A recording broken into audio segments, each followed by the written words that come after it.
Thermometers like this one are just fine, but athletic trainers are saying they may not be telling you the full story about how dangerously hot it is outside.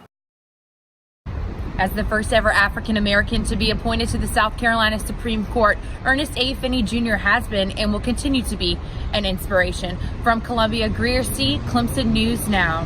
Even though the number of people using the bus service has doubled since 2012, taxpayers are now paying 7 times what they used to back then to keep these buses up and running.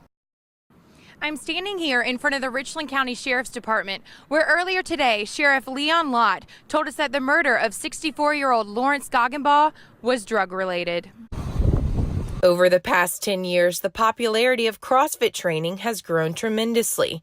At the beginning of 2018, CrossFit Creed opened its doors in the hopes of building a community and creating results that are life-changing. The mission for CrossFit Creed is to inspire, educate, and train people. We do that through a sense of community, expert coaching, nutritional education, and focusing on people's weaknesses along with their strengths, hopefully overall to improve their quality of life. Bo Seaman, the head coach and owner of CrossFit Creed in Columbia, decided that opening a CrossFit gym would allow him to create a community centered on bettering one's health and wellness. CrossFit is not just for those that want to compete in the sport of CrossFit. Actually, it's completely on the other end of the spectrum, that it is for everyone. The countdown is over, the class has started, and the planned workout of the day has begun. Traditional gyms, people may walk in and not know exactly what to do, and they kind of roam around. We're here, we explain, demonstrate, imitate, and practice each movement before we actually execute the workout of the day. No matter what the workout of the day is, coaches here at CrossFit Creed review all the necessary movements before the workouts take place to ensure safety and maximum execution. If you have thought about CrossFit training, but you aren't sure if it's for you, Coach Bo Seaman has some advice to help you get started. And walk in and take that first step.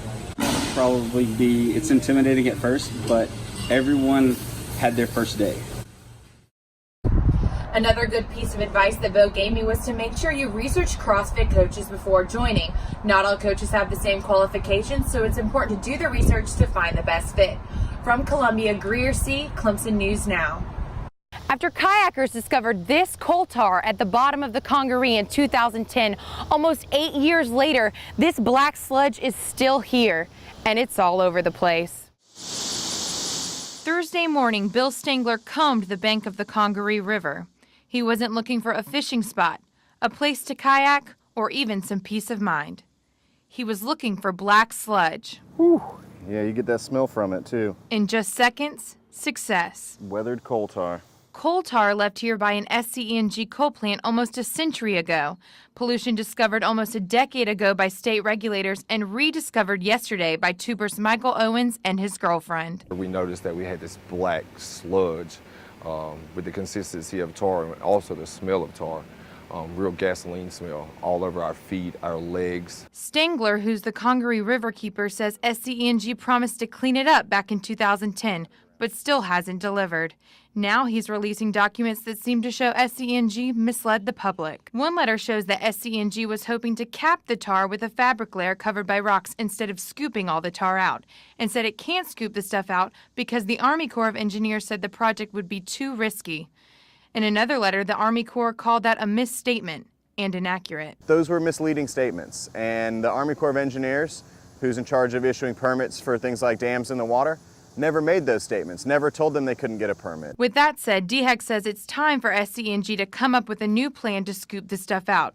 Stengler agrees, Owens does too, and so does James Smith, who represents this area. SCENG needs to quit with the excuses and get about repairing the pollution that they are 100% responsible for. Live in Columbia, Greer, Seay, WIS News 10.